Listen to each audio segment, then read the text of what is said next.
Today I'm going to show you why size matters when it comes to the miniature supercars like the Alfa Romeo 4C or the Lotus Elise. One of the things about the Lotus Elise that really makes me smile is the minimal electronics on the car. So it has a very small LED display. It's the old style amber LED, just like in the old days.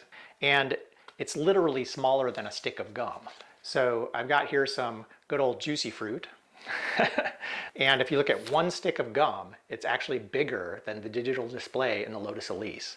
And this stick of gum is only 3 inches long by 3/4 of an inch wide. This is the electronic display in the Lotus Elise. And as you can see, it's pretty simple. I mean, there are some indicator lamps, but the actual electronic display is very small. It's about the size of a stick of gum. If you're old-fashioned and know what a stick of gum is like. There you can see a stick of gum actually covers it with room to spare. So that's all you've got in the Lotus Elise. Very simple. By comparison, the Alfa Romeo has a full-size digital display about so big. So as you can see, that's a very big difference. So I think that's super cool.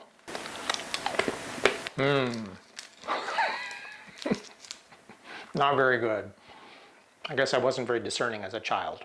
When I first test drove the Alfa Romeo 4C, I was struck by how similar it was to the Lotus Elise in so many ways. They're about the same size, similar weight, similar power to weight ratio, similar performance. They're both driver's cars. They are what you would call mini supercars. They're an incredible value for money, and they have unique construction and really evoke the passion that drivers have for their cars. As I'm filming this, I'm 2 weeks post-op from total hip replacement.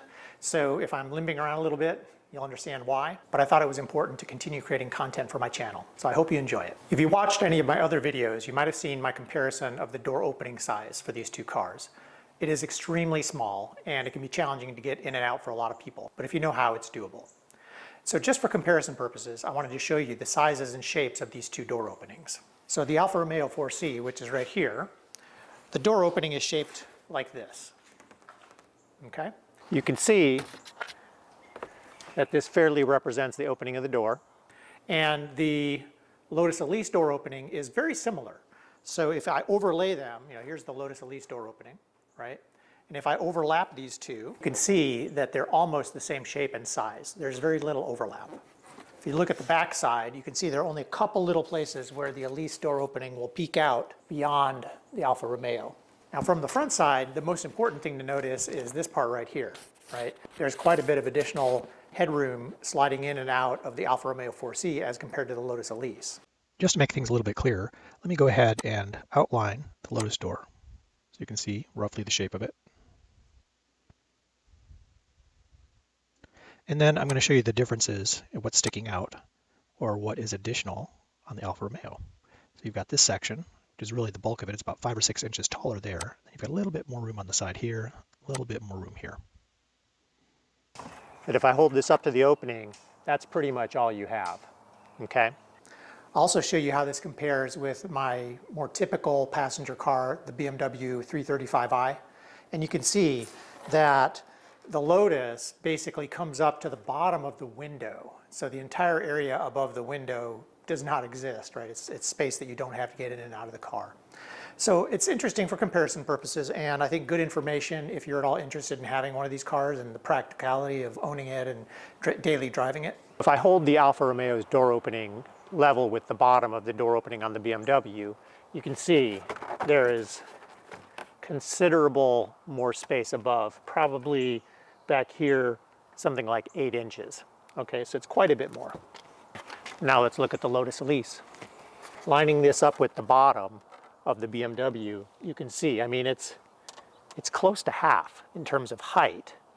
The width of it is pretty similar, but the height is just dramatic. The Lotus Elise measures just under 2 foot at its tallest point. The BMW measures just under 3 foot at its tallest point. So it's 50% taller. That's huge. The other thing I thought was really interesting was the size of the steering wheels in these two cars.